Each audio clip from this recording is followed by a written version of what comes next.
Welcome to Digital Marketing This Week, episode number 22. This is actually the fifth and final part of our Google Analytics series. Now, if you haven't caught the first four and you are part of the Insiders Club where you've got notifications all about DMTW, when you get your recording for this episode, you will see, if you scroll down to the bottom of the page, you will see a link to all the past 12 digital marketing this week. So we just try to keep the most current 12 there. So if you need to catch up on this series at all, that's where you want to do it.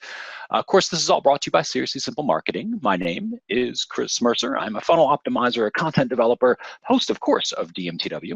And yeah, just call me Mercer. Now, this week, again, the whole focus topic, actually for the last 5 weeks, has been Google Analytics. Today, we're going to finish it out. Now, if you are not already part of our Insiders Club, so that means that you're not getting emails from us, so you can join us live, and you're not able to ask questions, that sort of stuff. All you need to do is just go to seriouslysimplemarketing.com. You will be able to join our list there. And each week we send you a notification that says, hey, here's what the webinar is going to be about. If you want to attend, great, you can attend live. If you just want to replay, then you can just click to get a replay only, and then still have a chance to ask questions with a little form we send you. Or if you're just not interested in that topic, you can just skip that week, and we will skip that week for you and then send you out a notification next week. So we try to keep it as customized as we can. This particular episode, remember, your goal is to get just one idea. That's it, just one idea. Don't make it too complicated. And when it comes to analytics, remember, this is one of, in all of internet marketing, of all marketing online, of anything that exists, I think analytics is one of the trickiest, most easily overwhelming things that there is. So very, very, very, very good advice here. Get one idea and then practice it. Just act on that one idea, make it yours, and then you go back and repeat. Definitely don't want to track everything and then try to do everything all at once. So just pay attention to this, get your one idea. It's part of the reason we make the recordings available for everybody, so that you can go back and then watch it again and get the next idea and constantly repeat it. All right, so let's talk about Google Analytics. This is all about how do we customize, right? So how do I customize Google Analytics? There's actually some pretty cool ways to do it. What we're going to do is we're going to cover the stuff that we have not yet covered before. So what are you going to learn from this? Well, here, you're going to learn all sorts of fun stuff, including how to use dashboards. So kind of a new feature that we haven't talked about. So we're dashboards. We've got shortcuts. So we're going to show you why shortcuts are useful, and how to automate your error reporting. So believe it or not, Google Analytics can sort of be programmed to send you notice of certain errors, which is pretty cool. And I'm also going to show you what is the most dangerous report ever. Dun, dun, dun. All right, and of course more. So let's talk about customization. We're going to be talking about these little reports right here. So this little section. So when you first go into your analytics, you go over to the left-hand side of the navigation menu, and this is what you're going to see. And I'm going to show most of this live on the webinar, because I just kind of felt it was easier to show that than a bunch of slides. So the first one we're going to talk about is dashboards. So let's go ahead and I'm going to pop into our Google Analytics here. So this is dashboards. So we're going to click where it says dashboards, and you're going to see private and then new.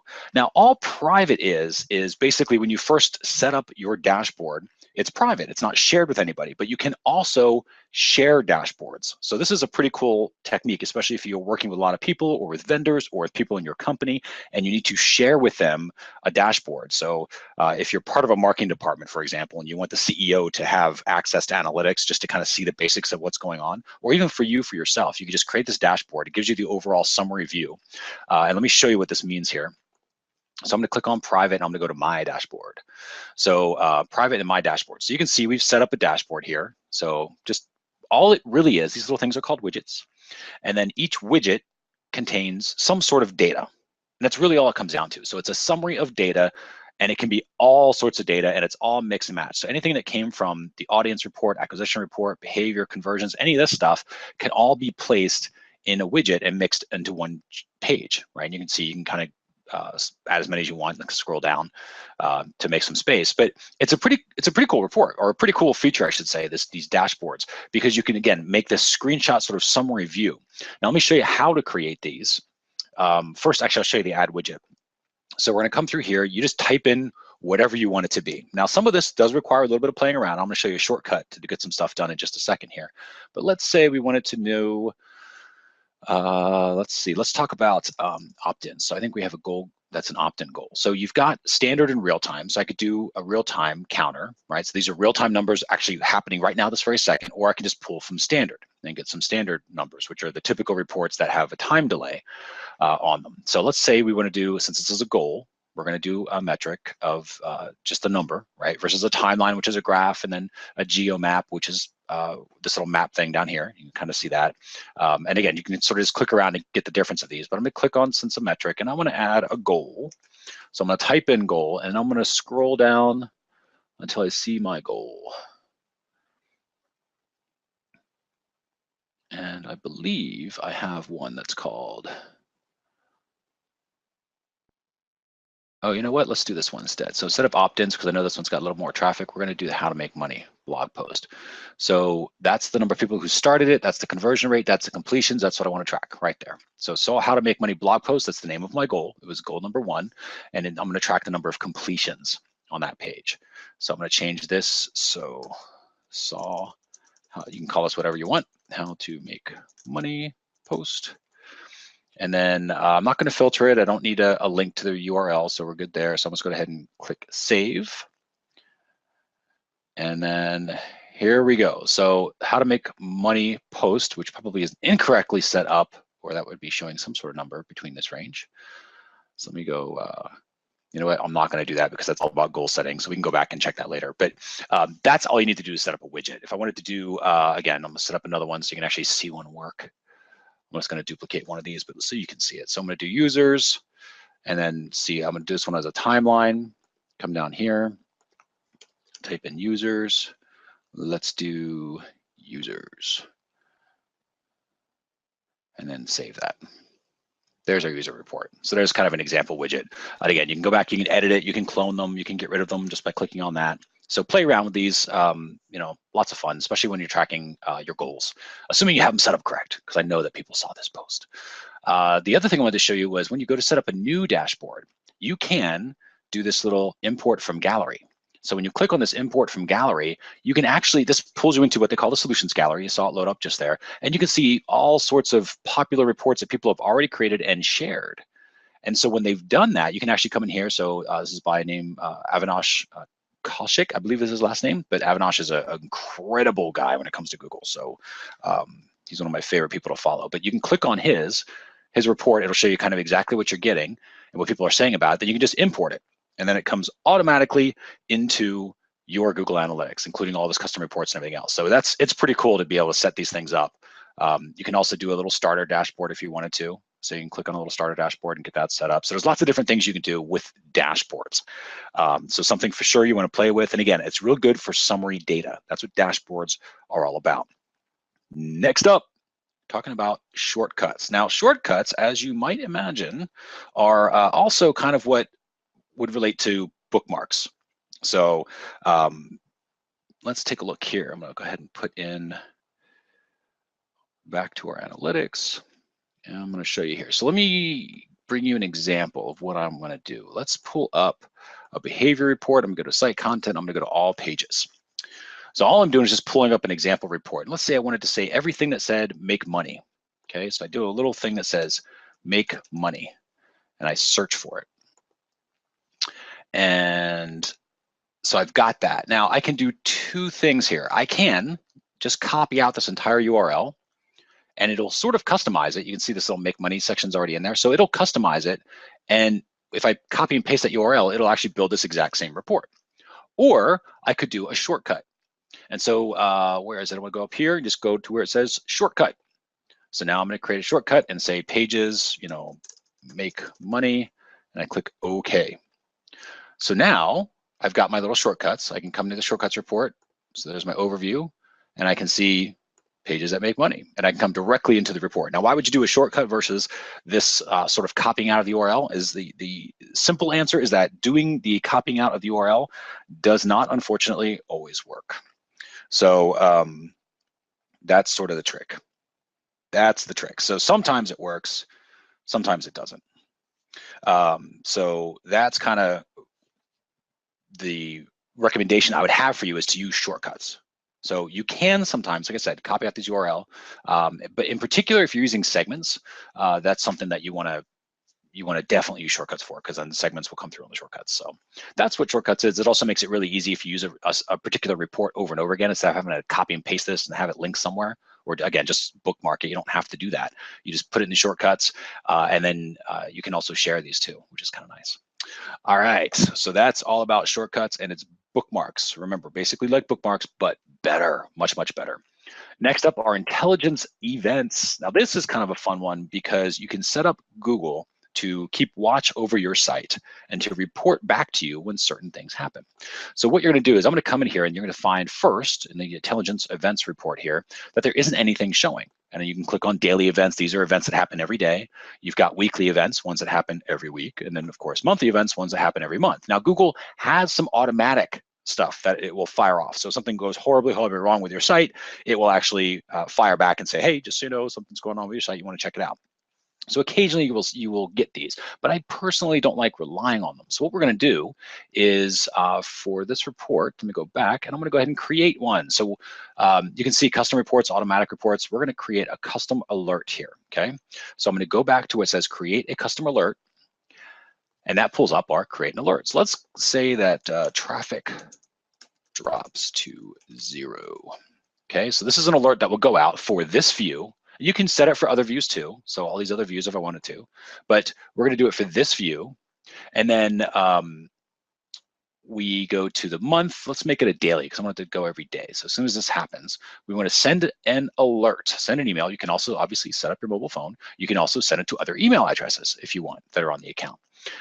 So this is especially helpful if you have a developer that you're working with, and if something happens to the code and all of a sudden Google Analytics stops reporting, right? Or just your server goes down and you're just not paying attention because we have things to do, right? We might not notice that right away. So you could actually set this up and then say all traffic when sessions is less than 1, right? Which means 0. And I save that alert. And now what'll happen is I've got my alert tracking. Now remember, it's not going to show this here because, let me just pull this up. There are no alerts that are actually set up. So let me pull up into today. So no custom alerts that have gone off because no sessions, right? We have higher than sessions. We already have 6 sessions, so we're good there. So when we go back into admin, let me show you where that is. So you can see, you go to custom alerts right here under your profile. Remember, it's set up for the particular view. And there's our traffic drops to 0. So under that day period. So again, you just go into view and then pull custom alerts right in there. And you can see traffic drops to 0. And if you wanted to edit that for whatever reason, you totally can. So that's how that works. Let me jump back into reporting up at the top here. Minimize these for us. Give us some room. All right. So that was a nice sort of overview of intelligence events. And you can do these for a lot of things. You could do these for transactions. You can do them for goals. You can do them for all sorts of fun stuff. So it's worth checking out. In fact, let me show you that because that's something.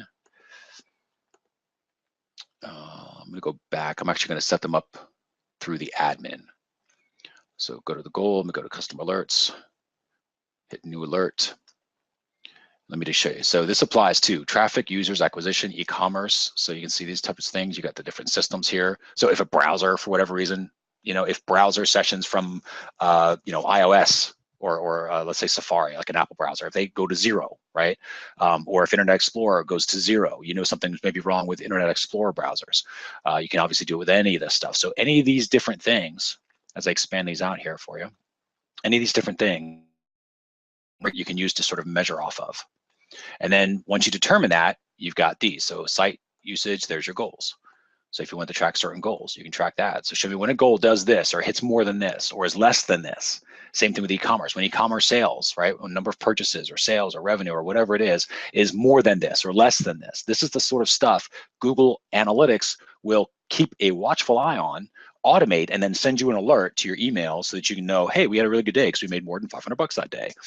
Or, hey, something's wrong because we made less than $5,000 today. What happened? Right? Maybe that's your number. So that's a couple of other ways that you would want to use these intelligence events. Very, very useful reports. Next up, real time. This is when I say danger. Now here's why. So this is actually one of the most useful reports, but it's also one of the most dangerous reports. It probably is not going to be that dangerous with us right now because this is our WP training video site, which does not get a ton of traffic. We use it for these training purposes. But let's take a look and see if we have anything at all. No. So we're in no danger right now, right? So here's why it's dangerous. It's dangerous because when you have traffic coming through, you can, especially like at a launch, right? And if we send a mailing or something like that, you can get caught looking at this for a long time because it is a lot of fun to look at. Because this actually will show you who is actually on the site right now. Not, I shouldn't say that. It's not who. It will show that, it'll show how many people are on the site right now, this very second, not like, you know, in hours, which is what these reports. So all of these audience acquisition, behavior, conversions, these all have a reporting delay. Some of them are a couple hours, some of them are less, some of them a little more. But that's why Google, if you ever notice, let me jump into the audience report just to show you this. That's why Google, for the most part, will always default to the last 30 days. So as a report, because it always does the day before. It typically does not do the day of as a default date, unless you do it like I did, unless you customize it to do that. And the reason is because it knows that it doesn't have all the data for today. So it's not all in there yet. It won't actually be officially closed until about 5 or 6 hours into tomorrow. Is how those work. So real-time reports are what you can use. Let me go back into overview here. Real-time reports are what you can use to actually go through and see what's happening this very second. This is great for testing. We use it all the time for testing. So if that's something that kind of is something you wanted to test a goal, you could do that. You come down, you set up your goal, you go to conversions here, and you'll see your goal report right there. And then you can see if you've set up events. Same thing with your content. You can do it with traffic sources. Another good one for UTM. We talked about UTM tracking in a previous episode. So you can go through and put in your traffic sources, click on your link, and see if that's coming through the way that you think it's supposed to be coming through. Locations is somewhat useful if you want to see sort of where they are on the map, but that also is on your overview tab. So the overview tab, again, a little bit of everything. Where is your referral traffic coming from? Where is known social traffic coming from? What keywords are people using? The active pages, so the pages that people are currently on, and then the top locations. So where they are in the world, it'll actually do a little blip to show you where those users are. Again, you don't know who they are specifically, but you do know basically where they are, or at least where their IP address is, where they're logging in from. So this is the real-time report. Now, remember, it is one of the most dangerous because people can spend too much time with it. So use it for testing. Use it if you want to make sure, like, hey, did the email go out? I should be seeing a traffic spike, and you can go right now, this very second, and see that traffic spike. But again, getting too terribly caught up with it, that's just rough. That's going to be something where you end up wasting a lot of time because you can't do a ton of useful analysis with it.